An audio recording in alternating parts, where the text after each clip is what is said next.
আবু সাইদ আপনাদের এই রংপুরের সন্তান। সেই আবু সাইদ তার বুককে পেতে দিয়ে বৈষম্য কেন দূর করতেছিল? আবু সাইদ মুগ্ধরা প্রচলিত নিয়মে দেশ পরিচালনার জন্য জীবন দেন নাই। কুড়িগ্রামে মুফতি সাইয়েদ রেজাউল করিম পীর সাহেব চরমনাই।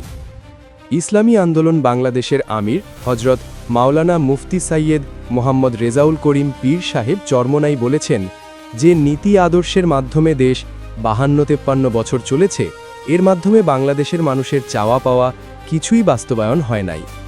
সাম্য, মানবিক মর্যাদা ও ন্যায় বিচার প্রতিষ্ঠার জন্য লাখ লাখ মানুষ জীবন দিলেও এর বিনিময়ে আমরা 5 বার চোরের দিক থেকে সারা বিশ্বে প্রথম হয়েছি। 5ই আগস্টের পর এদেশের মানুষের ন্যায় বিচার সহ সকল অধিকার প্রতিষ্ঠার একটি সুযোগ এসেছিল। সেই সুযোগটি কাজে লাগানোর জন্য আমরা চেষ্টাও করেছিলাম, পরিবেশেও হয়েছিল, কিন্তু দুঃখের বিষয় সেখানে ক্ষমতালোভীরা বিভিন্ন ষড়যন্ত্র শুরু করল। বিএনপি ও জামায়াতের নেতৃত্ব জোট পরিষ্কারভাবে বলেছে তারা ইসলাম শরিয়া অনুযায়ী দেশ পরিচালনা করবে না, তারা প্রচলিত নিয়মে দেশ পরিচালনা করবে। যদি তাই হয় তাহলে এই জীবনগুলো দেওয়ার কি দরকার ছিল?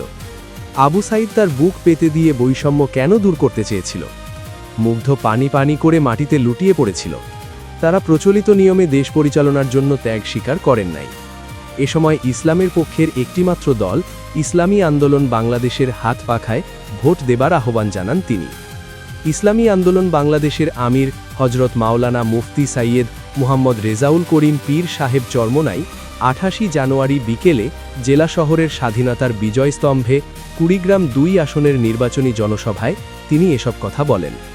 এতে বিশেষ অতিথি হিসাবে উপস্থিত ছিলেন অধ্যাপক মাহবুবুর রহমান, প্রেসিডিয়াম সদস্য, ইসলামী আন্দোলন বাংলাদেশ। কুড়িগ্রাম 2 আসনের ইসলামী আন্দোলন বাংলাদেশ মনোনীত হাতপাখা প্রার্থী অধ্যাপক মাওলানা মোহাম্মদ নূর বখত মিয়া সহ জেলা ও উপজেলা পর্যায়ে নেতাকর্মীরা উপস্থিত ছিলেন। এতে সভাপতিত্ব করেন ইসলামী আন্দোলন কুড়িগ্রাম জেলা শাখার সভাপতি আলহাজ মোহাম্মদ শাহজাহান মিয়া। আমাদের ব্যাপারে নিয়ন্ত্রণে আনার একটা সুযোগ এসেছে। এই সুযোগকে কাজে লাগাবার জন্যই আপনাদের দোয়া আল্লাহর রহমতে আমরা চেষ্টা করেছিলাম।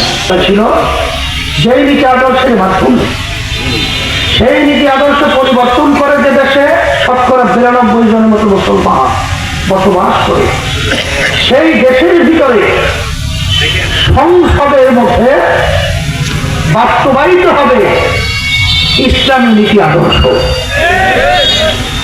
এইটাকে সামনে রেখে আমরা যখন সামনে চলছিলাম তখন আমরা কি দেখতে পেলাম?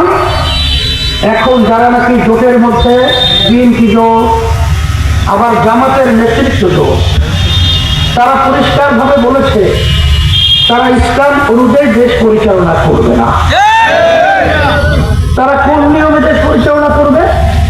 প্রচলিত নিয়মে যেই ধারায় দেশ চলছে। এখন আপনাদের কাছে প্রশ্ন, যদি প্রচলিত এই নিয়মে দেশ সুন্দর হয় তাহলে আমাদের এই জীবনগুলো দেওয়ার কি অর্থ ছিল?